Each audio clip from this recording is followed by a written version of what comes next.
जय महाराष्ट्र। मी समीर रघुनाथ पवार, जिल्हा संघटक जनहित, विभाग अध्यक्ष पनवेल महानगर। आज आपण कामोठ्यामध्ये एक सॉस बनवण्याची कंपनी आहे, तिथे चिल्ली सॉस आणि सोया सॉस हा मोठ्या पद्धतीने उत्पादन केलं जातं आणि ते उत्पादन कितक्या निष्कृत दर्जाचं केलं जातं हे तुम्हाला दाखवण्यासाठी आम्ही इथं आलेलो आहे। चला तुम्हाला आतमध्ये तुम्हाला दाखवतो थोडे काय ते चालू तो इथून चालू। हे बघा, ही कंपनी आहे। आता या लोकांनी आम्ही आल्यानंतर साफसफाई करायला चालू केलेली आहे। रेंज करा। हे बापू कर साफसफाई झाली पाहिजे, पण आता ही साफसफाई चालली आहे।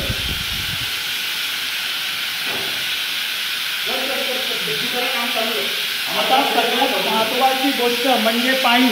तर आता तुम्हाला पाणी दाखवतो। हे पाणी सॉस बनवण्यासाठी वापरलं जातं। सगळ्यात पहिलं तुम्ही हे पाणी बघा,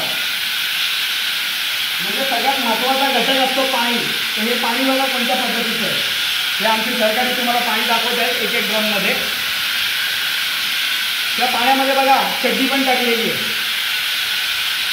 त्या पाण्यामध्ये चड्डी आहे, तो दुसरा विषय महत्त्वाचा राहिला। आणि त्याच्यानंतर इकडे ह्या सगळ्या गोष्टी आहेत ना, काय सरकतं माझा तर सांभाळून चालावं लागेल। आता तुम्हाला दुसरा महत्त्वाचा घटक दाखवतो, चिल्ली पावडर। ही चिल्ली पावडर याचं नाव काय, शगुन स्पाइस म्हणून ही चिल्ली पावडर आहे इथं। तर ही चिल्ली पावडर आहे ना, ही पण आता घाणेरड्या जागी ठेवलेली आहे, कोणत्याही पद्धतीचं त्याला साफसफाई नाही आहे। आणि त्याच्यानंतर दुसरा महत्त्वाचा तारीख पण याच्यावरती लिहिलेली नाही आहे। बघू शकता तुम्ही, याच्यावर कोणत्याही पद्धतीची एक्सपायरी डेट